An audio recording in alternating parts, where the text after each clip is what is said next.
வரைக்கும் யாரும் வந்து உருவாக்கியிருக்காங்களா, ஏன் உருவாக்க முடியல, அப்படி உருவாக்குனா வந்து இறைவனுக்கு இணை வச்ச மாதிரி ஆயிரும், அதுக்காக வந்து யாரும் வந்து முயற்சி செய்யாமல் இருக்காங்களா, அதுக்குரிய விளக்கம் தந்தால் நல்லா. குர்ஆனில் ஒரு சவால் இருக்கிறது. திருக்குர்ஆனில் வந்து அல்லாஹ் ஒரு அறைகோல் விடுக்கிறான். என்ன அறைகோல்னு சொன்னால், இந்த குர்ஆன் வந்து அல்லாஹ்வாகிய நான் வந்து கொடுத்தது தான் இந்த குர்ஆன். முகமதுங்கிறவர் கற்பனை பண்ணது கிடையாது. நான் தான் இந்த வேதத்தை கொடுத்துருக்கேனே தவிர இந்த வேதத்துக்கு முகமது நபிக்கு எந்த சம்மந்தமும் இல்லை. இதில் உங்களுக்கு டவுட் இருந்தால் இதே மாதிரி நீ கொண்டு வா. குர்ஆன் என்ன அறைகளோடுது? ஒரு மனிதன் முகமதுக்கு முடியும்னா உனக்கு முடியாதா? எழுதவும் படிக்கவும் தெரியாது.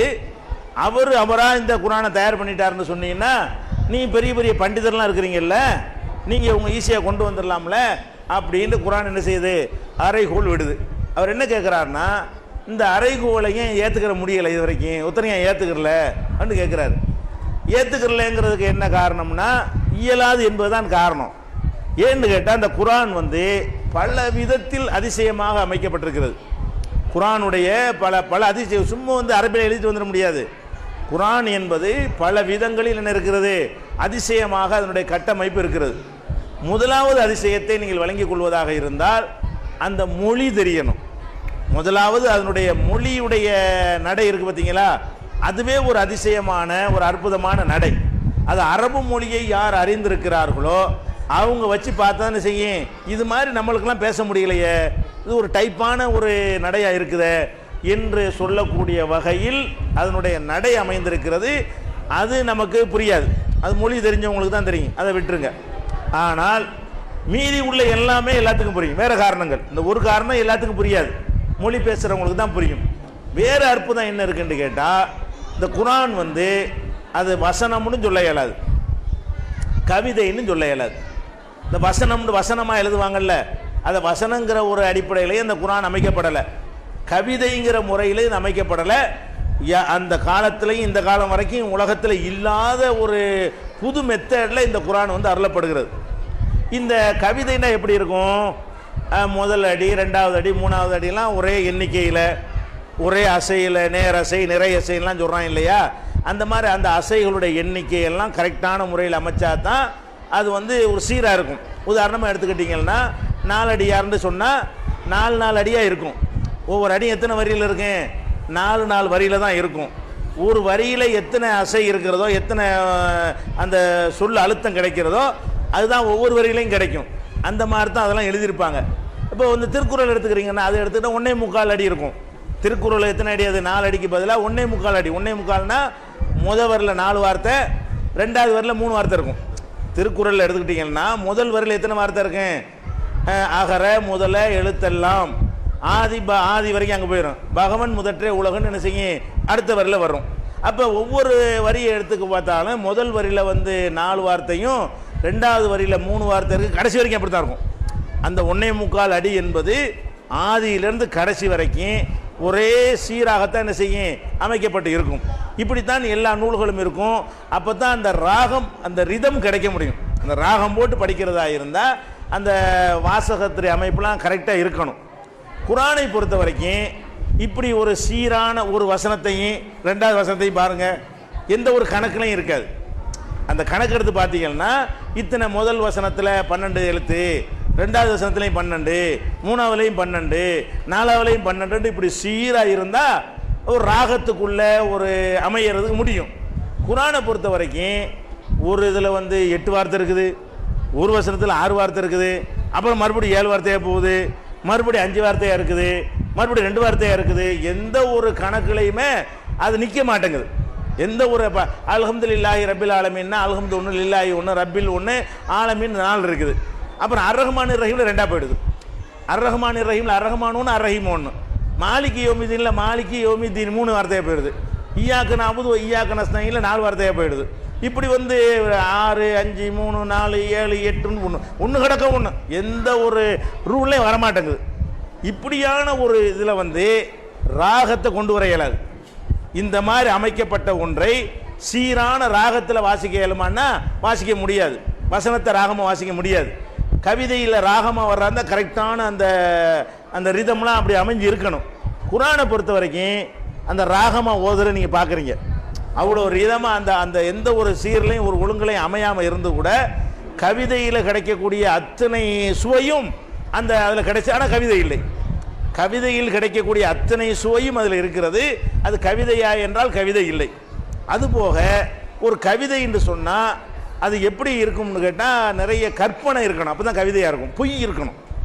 கண்ணுக்கு மை அழகு, கவிதைக்கு பொய் அழகுங்கிறான். கண்ணுக்கு மை போட்டு அழகாக இருக்கிற மாதிரி கவிதை எப்போ அழகாக இருக்கும்னா பொய் சேர்க்கணும்.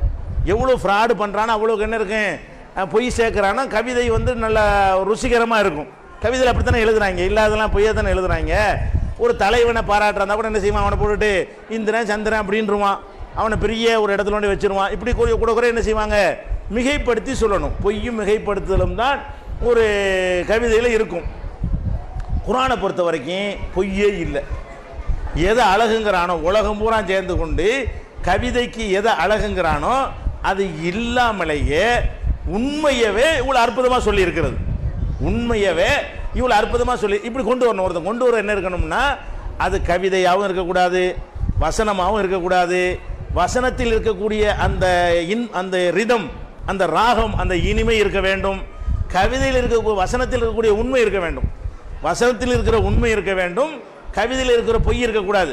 ஒரு வகையில் பார்த்தால் கவிதை தன்மை இருக்கணும், ஒரு வகையில் பார்த்தால் வசனத்தன்மை இருக்கணும். இப்படியான ஒரு அமைப்பில் அது இருக்க வேண்டும். அதுபோக உயர்ந்த ஒரு தரத்தில் ஒரு நூல் இருக்குன்னு வைங்களேன், உயர்ந்த தரத்தில் உள்ள நூல் வந்து எல்லாத்துக்கும் புரியாது. உங்களுக்கு வந்து நீங்கள் தினத்தந்தி பேப்பர் படித்த எல்லாத்துக்கும் புரியும்ல, புரியும். ஏன், அது உங்கள் நடையில் எங்கள் நடையில் எழுதப்பட்டிருக்கிறது. நீங்களும் நாங்களும் எதை பேசிக்கொள்கிறோமோ அந்த மாதிரி நடையில் இருக்கிறது உங்களுக்கு புரிகிறது. திருக்குறளை வாய்ச்சி எல்லாருக்கும் புரியுமா? புரியாது. இங்கே இருக்கிற சபையில் ஒரு 10 பேருக்கு தான் புரியும். திருக்குறளை வாய்ச்சி ஒரு குறளுக்கு அர்த்தம் செய்ய சொன்னால் 10 பேருக்கு புரியும். ஆனால் தரம் கூட இருக்குது, தரம் கூட மக்களுக்கு விளங்காது.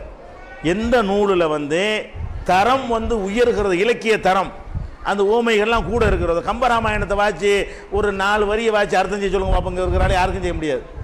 ஏன், அவன் வந்து அர்த்தம் செய்யறதுக்கு அவன் எழுதலை, திறமையை காட்டுறதுக்கு எழுதியிருக்கிறான். இவன்லாம் எதுக்கு எழுதுனா, நான் எப்படிப்பட்ட புலவன் தெரியுமா, என்னுடைய நாவில் எப்படி வார்த்தை விளையாடுது தெரியுமான்னு காட்டுவதற்காக வேண்டி எழுதுனதுனால அது பண்டிதனுக்கு தான் விளங்குமே தவிர பாமரனுக்கு விளங்காது. எது விளங்காது? இந்த மாதிரி உயர்ந்த தரத்தில் உள்ள நூல்கள் விளங்கவே விளங்காது. எவ்வளவுக்கு விளங்கலே அவ்வளோ வசந்த தரம்னு சொல்லுவாங்க. குர்ஆனை பொறுத்த வரைக்கும் அவ்வளோ வசந்த தரத்தில் இருக்கிறது, எவனும் கொண்டு வர முடியாத தரத்தில் இருக்கிறது, எல்லாருக்கும் புரிகிறது. உங்களுக்கு புரியலன்னு பார்க்க கூட, அரபியில் உள்ள எல்லாத்துக்கும் புரிஞ்சு. யாருக்கெல்லாம் புரிஞ்சிச்சு? வெளியூரில் இருந்து பொழப்புக்கு வந்தாங்களே, வந்து அரபியை கற்றுக்கிட்டாங்களே, அவங்களுக்குலாம் புரிஞ்சு. ரசூல் ஸல்லல்லாஹு அலைஹி வஸல்லம் காலத்தில் பிலால்னு ஒருத்தர் இருந்தார். அவர் அரபுக்காரரே இல்லை, அவர் அபிசீனியாக்காரர். அபிசீனியா வந்து அப்போ அரபு நாடு இல்லை, இப்போ அரபு நாட்டில் ஒரு கணக்கில் வந்துருச்சு. அது இஸ்லாம் வந்த காரணத்தினால அரபு மொழியும் அவங்களுடைய தாய்மொழியாகி விட்டது. அப்போ வந்து அபிசீனியாவுக்கு தனி மொழி தான். அவருக்கு அரபியே தெரியாது. பிலாலுங்கிற சஹாபிக்கு அரபி தெரியாது. அவர் ஒரு அடிமையாக பிடிக்கப்பட்டு அங்கே இருக்கும் பொழுது பேசி பேசி அரபிக்க காஜிமார்த்தர் உருது மாதிரி நினைச்சிட்டாங்க. அப்படி கற்றுக்கிட்டவர் தான் அவர். நீங்கள் உருது பேசுகிறீங்கல்ல, அது உருதாட்டா உருதே கிடையாது, ஆனால் உருதுன்னு சொல்லிக்கிறீங்க. அந்த மாதிரி தான் பிலாலுக்கு என்ன செய்யும், அரபி தெரியுமே தவிர சரியான அரபி அவருக்கு தெரியாது. அவர் குர்ஆன் விளங்குது. அரபு மொழியில் பெரிய பாண்டித்தியம் இல்லை, தாய்மொழி கூட அவருக்கு இல்லை. ஒரு அளவுக்கு அரபி தெரிகிறது. அவருக்கு குர்ஆனுடைய ஒவ்வொரு வசனமும் புரிகிறது. அம்மாருக்கு புரிகிறது, சுஹைபுக்கு புரிகிறது. அவங்கெல்லாம் வெளியூர்காரங்க, வெளி மொழி பேசக்கூடியவங்க. அந்த மாதிரியான ஒரு இப்படிலாம் இருக்கணும். கொண்டு வர்றதாக இருந்தால் எப்படிலாம் இருக்கணும், நீங்கள் கொண்டு வர்றது ஹை லெவலில் இருக்குப்பா அப்படின்னு சொல்லணும். சாதாரண பாமரனுக்கு புரியுதுன்னு சொல்லணும். இனிமையாக இருக்குன்னு சொல்லணும். பொய் இல்லைன்னு சொல்லணும். இனிமையாக இருக்குன்னு சொல்லணும். அந்த ரிதம் அழகாக ராகத்துக்கு அமைப்பாக இருக்குன்னு சொல்லணும். இது எவனுக்கு முடியாது. இது மாதிரி கொண்டு வருவது முடியாது. அது போக இன்னும் கொஞ்சம் ஆழமாக உள்ளே போனீங்கன்னு சொன்னால் ஒரு எந்த ஒரு நூலும் ஒரு 10 வருஷத்துக்கு தாங்காது. இப்போ நான் ஒரு புத்தகம் எழுதுனேன்னு வைங்களேன், 10 வருஷத்துக்கு பிந்தி அதில் 100 தப்பு கண்டுபிடிப்பாங்க.